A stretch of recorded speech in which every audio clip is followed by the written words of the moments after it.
Baking ఇంకా cut చేసుకుంటున్నాం. ఇప్పుడు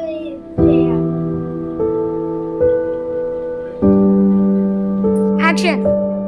మనం పిజ్జా బేస్ కోసం మెల్ట్ చేసిన బటర్ వేసుకుంటున్నాం.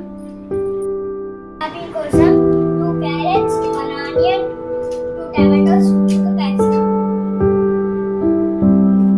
టాపింగ్ కోసం వెజిటేబుల్స్ కట్ చేసుకున్నాం. చూడండి. యాక్షన్. మన పిజ్జా ప్రొఫైల్ కోసం పిజ్జా డౌ రెడీ అయిపోయింది. చూడండి ఎంత ఫ్లఫీగా ఉందో. ఫ్రై చేసుకోవాలి.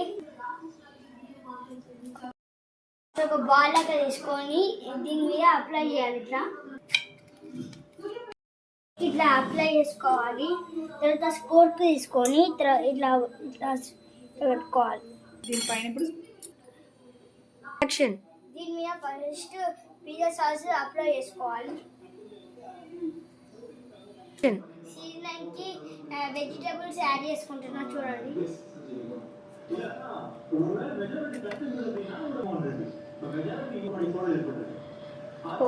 దీని మీద చీజ్ చేసుకుంటున్నా. ఇప్పుడు చూడండి.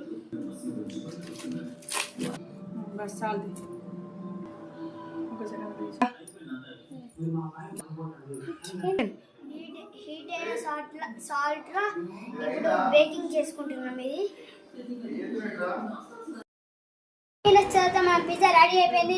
చూద్దాం. రెడీ.